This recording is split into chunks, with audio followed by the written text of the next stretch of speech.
In neuroscience, long-term potentiation is a long-lasting enhancement in signal transmission between two neurons that results from stimulating them synchronously. It is one of several phenomena underlying synaptic plasticity, the ability of chemical synapses to change their strength. As memories are thought to be encoded by modification of synaptic strength, LTP is widely considered one of the major cellular mechanisms that underlies learning and memory. LTP was discovered in the rabbit hippocampus by Terje Lamo in 1966 and has remained a popular subject of research since. Many modern LTP studies seek to better understand its basic biology, while others aim to draw a causal link between LTP and behavioral learning. Still others try to develop methods, pharmacologic or otherwise, of enhancing LTP to improve learning and memory. LTP is also a subject of clinical research, for example, in the areas of Alzheimer's disease and addiction medicine. History, early theories of learning. At the end of the 19th century, scientists generally recognized that the number of neurons in the adult brain did not increase significantly with age, giving neurobiologists good reason to believe that memories were generally not the result of new neuron production. With this realization came the need to explain how memories could form in the absence of new neurons. The Spanish neuroanatomist Santiago Ramacube ny Cajal was among the first to suggest a mechanism of learning that did not require the formation of new neurons. In his 1894 Croonian lecture, he proposed that memories might instead be formed by strengthening the connections between existing neurons to improve the effectiveness of their communication. Hebbian theory, introduced by Donald Hebb in 1949, echoed Ramacube ny Cajal's ideas, further proposing that cells may grow new connections or undergo metabolic changes that enhance their ability to communicate. Let us assume that the persistence or repetition of a reverberatory activity tends to induce lasting cellular changes that add to its stability. When an axon of cell A is near enough to excite a cell B and repeatedly or persistently takes part in firing it, some growth process or metabolic change takes place in one or both cells such that A's efficiency, as one of the cells firing B, is increased. Though these theories of memory formation are now well established, they were far-sighted for their time. Late 19th and early 20th century neuroscientists and psychologists were not equipped with the neurophysiological techniques necessary for elucidating the biological underpinnings of learning in animals. These skills would not come until the later half of the 20th century, at about the same time as the discovery of long-term potentiation. Discovery. LTP was first observed by Terje Lamo in 1966 in the Oslo, Norway, laboratory of Per Andersen. There, Lamo conducted a series of neurophysiological experiments on anesthetized rabbits to explore the role of the hippocampus in short-term memory. Lamo's experiments focused on connections, or synapses, from the perforant pathway to the dentate gyrus. These experiments were carried out by stimulating presynaptic fibers of the perforant pathway and recording responses from a collection of postsynaptic cells of the dentate gyrus.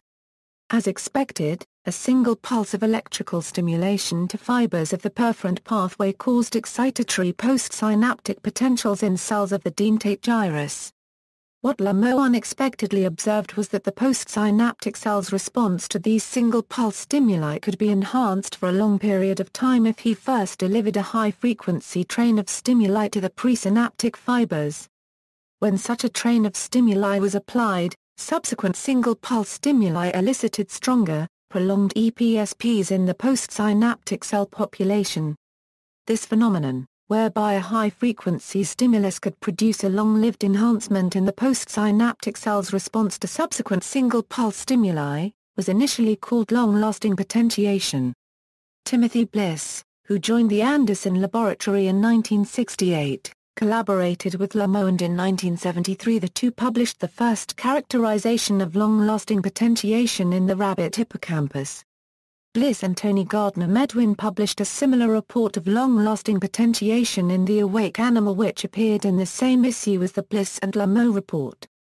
In 1975, Douglas and Goddard proposed long-term potentiation as a new name for the phenomenon of long-lasting potentiation. Anderson suggested that the authors chose long-term potentiation perhaps because of its easily pronounced acronym, LTP. Models and theory. The physical and biological mechanism of LTP is still not understood, but some successful models have been developed. 1. Studies of dendritic spines, protruding structures on dendrites that physically grow and retract over the course of minutes or hours, have suggested a relationship between the electrical resistance of the spine and the effective synapse strength, due to their relationship with intracellular calcium transients. Mathematical models such as BCM theory, which depends also on intracellular calcium in relation to NMDA receptor voltage gates, have been developed since the 1980s and modify the traditional a priori Hebbian learning model with both biological and experimental justification. Still others have proposed rearranging or synchronizing the relationship between receptor regulation, LTP, and synaptic strength. Types. Since its original discovery in the rabbit hippocampus, LTP has been observed in a variety of other neural structures, including the cerebral cortex, cerebellum, amygdala, and many others. Robert Malenka, a prominent LTP researcher, has suggested that LTP may even occur at all excitatory synapses in the mammalian brain. Different areas of the brain exhibit different forms of LTP. The specific type of LTP exhibited between neurons depends on a number of factors. One such factor is the age of the organism when LTP is observed. For example, the molecular mechanisms of LTP in the immature hippocampus differ from those mechanisms that underlie LTP of the adult hippocampus. The signaling pathways used by a particular cell also contribute to the specific type of LTP present. For example, some types of hippocampal LTP depend on the NMDA receptor, others may depend upon the metabotropic glutamate receptor, while still others depend upon another molecule altogether. The variety of signaling pathways that contribute to LTP and the wide distribution of these various pathways in the brain are reasons that the type of LTP exhibited between neurons depends in part upon the anatomic location in which LTP is observed. For example, LTP in the Schaffer collateral pathway of the hippocampus is NMDA receptor dependent, whereas LTP in the mossy fiber pathway is NMDA receptor independent. The pre- and post-synaptic activity required to induce LTP are other criteria by which LTP is classified. Broadly, this allows classification of LTP into Hebbian, non-Hebbian, and anti-Hebbian mechanisms. Borrowing its name from Hebe's postulate, summarized by the maxim that cells that fire together wire together, Hebbian LTP requires simultaneous pre- and post-synaptic depolarization for its induction. Non-Hebbian LTP is a type of LTP that does not require such simultaneous depolarization of pre- and post-synaptic cells. An example of this occurs in the mossy fiber hippocampal pathway. A special case of non-Hebbian LTP, anti-Hebbian LTP explicitly requires simultaneous presynaptic depolarization and relative postsynaptic hyperpolarization for its induction. Owing to its predictable organization and readily inducible LTP, the CA1 hippocampus has become the prototypical site of mammalian LTP study. In particular, NMDA receptor-dependent LTP in the adult CA1 hippocampus is the most widely studied type of LTP, and is therefore the focus of this article. Properties: NMDA receptor-dependent LTP exhibits several properties, including input specificity, associativity, cooperativity, and persistence. Input specificity: once induced, LTP at one synapse does not spread to other synapses. Rather, LTP is input-specific. Long-term potentiation is only propagated to those synapses according to the rules of associativity and cooperativity. However, the input specificity of LTP may be incomplete at short distances. One model to explain the input specificity of LTP was presented by Frey and Morris in 1997 and is called the synaptic tagging and capture hypothesis. Associativity: associativity refers to the observation that when weak stimulation of a single pathway is insufficient for the induction of LTP, simultaneous strong stimulation of another pathway will induce LTP at both pathways. Cooperativity. LTP can be induced either by strong tetanic stimulation of a single pathway to a synapse, or cooperatively via the weaker stimulation of many. When one pathway into a synapse is stimulated weakly, it produces insufficient postsynaptic depolarization to induce LTP. In contrast, when weak stimuli are applied to many pathways that converge on a single patch of postsynaptic membrane, the individual postsynaptic depolarizations generated may collectively depolarize the postsynaptic cell enough to induce LTP cooperatively. Synaptic tagging, discussed later, may be a common mechanism underlying associativity and cooperativity. Bruce McNaughton argues that any difference between associativity and cooperativity is strictly semantic. Persistence. LTP is persistent, lasting from several minutes to many months, and it is this persistence that separates LTP from other forms of synaptic plasticity. Early phase. Maintenance. While induction entails the transient activation of CAMCA and PKC, maintenance of ELTP is characterized by their persistent activation. During this stage, PKMZ, which does not have dependence on calcium, become autonomously active. Consequently, they are able to carry out the phosphorylation events that underlie ELTP expression. Phosphorylation is a chemical reaction in which a small phosphate group is added to another molecule to change that molecule's activity. Autonomously active CAMCA and PKC use phosphorylation to carry out the two major mechanisms underlying the expression of ELTP. First, and most importantly, they phosphorylate existing AMPA receptors to increase their activity. Second, they mediate or modulate the insertion of additional AMPA receptors into the postsynaptic membrane. Importantly, the delivery of AMPA receptors to the synapse during ELTP is independent of protein synthesis. This is achieved by having a non-synaptic pool of AMPA receptors adjacent to the postsynaptic membrane. When the appropriate LTP-inducing stimulus arrives, non-synaptic AMPA receptors are rapidly trafficked into the postsynaptic membrane under the influence of protein kinases.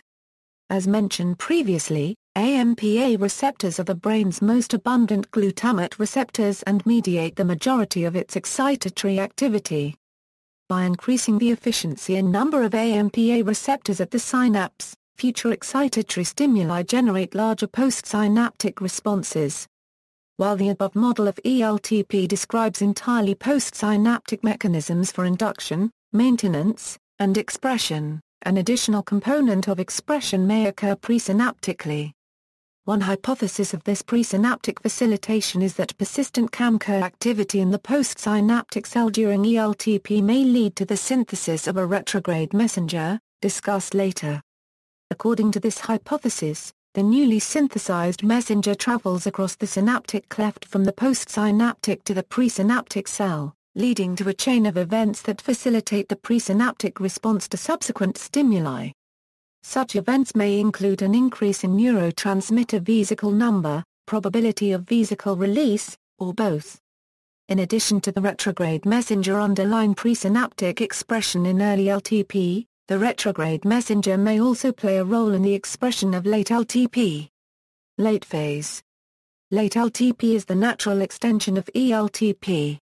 Unlike ELTP, which is independent of protein synthesis, LLTP requires gene transcription and protein synthesis in the postsynaptic cell.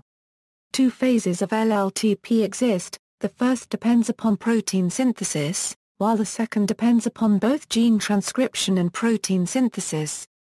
These phases are occasionally called LTP2 and LTP3, respectively, with ELTP referred to as LTP1 under this nomenclature. Induction. Late LTP is induced by changes in gene expression and protein synthesis brought about by the persistent activation of protein kinases activated during ELTP, such as MAPK. In fact, MAPK specifically the extracellular signal-regulated kinase subfamily of MAPK may be the molecular link between ELTP and LLTP, since many signaling cascades involved in ELTP, including CAMCA and PKC, can converge on ERK. Recent research has shown that the induction of LLTP can depend on coincident molecular events, namely pKa activation and calcium influx, that converge on CRTC1, a potent transcriptional coactivator for CAMP response element binding protein. This requirement for a molecular coincidence accounts perfectly for the associative nature of LTP, and, presumably, for that of learning. Maintenance: upon activation, ERK may phosphorylate a number of cytoplasmic and nuclear molecules that ultimately result in the protein synthesis and morphological changes observed in LLTP. These cytoplasmic and nuclear molecules may include transcription factors such as CREB. ERK-mediated changes in transcription factor activity may trigger the synthesis of proteins that underlie the maintenance of LLTP. One such molecule may be protein kinase ME paragraph, a persistently active kinase whose synthesis increases following LTP induction. PKMI paragraph is an atypical isoform of PKC that lacks a regulatory subunit and thus remains constitutively active. Unlike other kinases, the mediate LTP, PKMI paragraph is active not just in the first 30 minutes following LTP induction. Rather, PKMI paragraph becomes a requirement for LTP maintenance only during the late phase of LTP. PKMI paragraph thus appears important for the persistence of memory and would be expected to be important in the maintenance of long-term memory. Indeed, administration of a PKMI paragraph inhibitor into the hippocampus of the rat results in retrograde amnesia with intact short-term memory. PKMI paragraph does not play a role in the establishment of short-term memory. PKMI paragraph has recently been shown to underlie LLTP maintenance by directing the trafficking and reorganization of proteins in the synaptic scaffolding that underlie the expression of LLTP. Even more recently, transgenic mice lacking PKMI paragraph demonstrate normal LTP, questioning the necessity of PKMI paragraph. The long-term stabilization of synaptic changes is also determined by a parallel increase of pre- and postsynaptic structures such as axonal bouton, dendritic spine and postsynaptic density. On the molecular level, an increase of the postsynaptic scaffolding proteins PSD95 and HOMA1C has been shown to correlate with the stabilization of synaptic enlargement. Expression: the identities of only a few proteins synthesized during LLTP are known. Regardless of their identities, it is thought that they contribute to the increase in dendritic spine number, surface area, and postsynaptic sensitivity to neurotransmitter associated with LLTP expression. The latter may be brought about in part by the enhanced synthesis of AMPA receptors during LLTP. Late LTP is also associated with the presynaptic synthesis of synaptotagmin and an increase in synaptic vesicle number, suggesting that LLTP induces protein synthesis not only in postsynaptic cells, but in presynaptic cells as well. As mentioned previously, for postsynaptic LTP induction to result in presynaptic protein synthesis, there must be communication from the postsynaptic to the presynaptic cell. This may occur via the synthesis of a retrograde messenger, discussed later. Even in studies restricted to postsynaptic events, investigators have not determined the location of the protein synthesis that underlies LLTP. Specifically, it is unclear whether protein synthesis takes place in the postsynaptic cell body or in its dendrites. Despite having observed ribosomes in dendrites as early as the 1960s, prevailing wisdom was that the cell body was the predominant site of protein synthesis in neurons. This reasoning was not seriously challenged until the 1980s, when investigators reported observing protein synthesis in dendrites whose connection to their cell body had been severed. More recently, investigators have demonstrated that this type of local protein synthesis is necessary for some types of LTP. One reason for the popularity of the local protein synthesis hypothesis is that it provides a possible mechanism for the specificity associated with LTP. Specifically, if indeed local protein synthesis underlies LLTP, only dendritic spines receiving LTP-inducing stimuli will undergo LTP. The potentiation will not be propagated to adjacent synapses. By contrast, global protein synthesis that occurs in the cell body requires that proteins be shipped out to every area of the cell, including synapses that have not received LTP-inducing stimuli. Whereas local protein synthesis provides a mechanism for specificity, global protein synthesis would seem to directly compromise it. However, as discussed later, the synaptic tagging hypothesis successfully reconciles global protein synthesis, synapse specificity, and associativity. Retrograde signaling. Retrograde signaling is a hypothesis that attempts to explain that, while LTP is induced and expressed postsynaptically, some evidence suggests that it is expressed presynaptically as well. The hypothesis gets its name because normal synaptic transmission is directional and proceeds from the presynaptic to the postsynaptic cell. For induction to occur postsynaptically and be partially expressed presynaptically, a message must travel from the postsynaptic cell to the presynaptic cell in a retrograde direction. Once there, the message presumably initiates a cascade of events that leads to a presynaptic component of expression, such as the increased probability of neurotransmitter vesicle release. Retrograde signaling is currently a contentious subject as some investigators do not believe the presynaptic cell contributes at all to the expression of LTP. Even among proponents of the hypothesis there is controversy over the identity of the messenger. Early thoughts focused on nitric oxide, while most recent evidence points to cell adhesion proteins. Synaptic tagging. Before the local protein synthesis hypothesis gained significant support, there was general agreement that the protein synthesis underlying LTP occurred in the cell body. Further, there was thought that the products of this synthesis were shipped cell-wide in a non-specific manner. It thus became necessary to explain how protein synthesis could occur in the cell body without compromising LTP's input specificity. The synaptic tagging hypothesis attempts to solve the cell's difficult problem of synthesizing proteins in the cell body but ensuring they only reach synapses that have received LTP-inducing stimuli. The synaptic tagging hypothesis proposes that a synaptic tag is synthesized at synapses that have received LTP-inducing stimuli, and that this synaptic tag may serve to capture plasticity-related proteins shipped cell-wide from the cell body. Studies of LTP in the marine snail Aplysia californica have implicated synaptic tagging as a mechanism for the input specificity of LTP.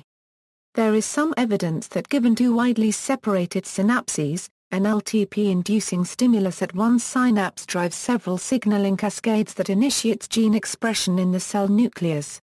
At the same synapse, local protein synthesis creates a short-lived synaptic tag.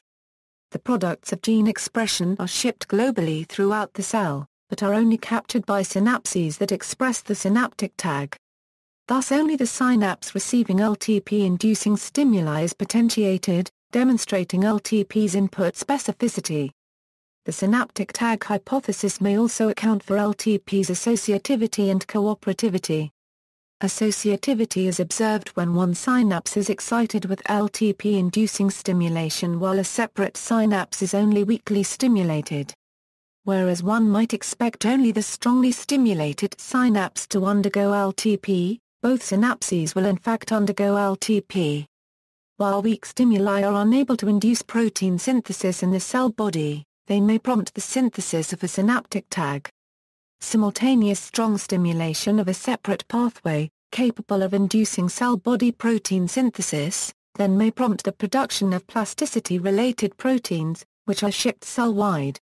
With both synapses expressing the synaptic tag, both would capture the protein products resulting in the expression of LTP in both the strongly stimulated and weakly stimulated pathways. Cooperativity is observed when two synapses are activated by weak stimuli and capable of inducing LTP when stimulated individually. But upon simultaneous weak stimulation, both synapses undergo LTP in a cooperative fashion. Synaptic tagging does not explain how multiple weak stimuli can result in a collective stimulus sufficient to induce LTP. Rather, synaptic tagging explains the ability of weakly stimulated synapses, none of which are capable of independently generating LTP, to receive the products of protein synthesis initiated collectively. As before, This may be accomplished through the synthesis of a local synaptic tag following weak synaptic stimulation. Modulation. As described previously, the molecules that underlie LTP can be classified as mediators or modulators. A mediator of LTP is a molecule, such as the NMDA receptor or calcium, whose presence and activity is necessary for generating LTP under nearly all conditions. By contrast, a modulator is a molecule that can alter LTP but is not essential for its generation or expression. In addition to the signaling pathways described above, hippocampal LTP may be altered by a variety of modulators. For example, the steroid hormone estradiol may enhance LTP by driving CREB phosphorylation and subsequent dendritic spine growth. Additionally, I2 adrenergic receptor agonists such as norepinephrine may alter the protein synthesis-dependent late phase of LTP. Nitric oxide synthase activity may also result in the subsequent activation of guanylyl cyclase and package. Similarly, activation of dopamine receptors may enhance LTP through the CAMP-PKA signaling pathway.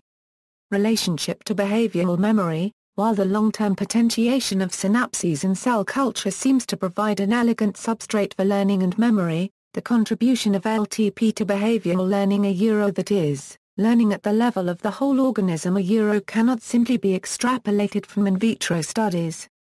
For this reason, considerable effort has been dedicated to establishing whether LTP is a requirement for learning and memory in living animals.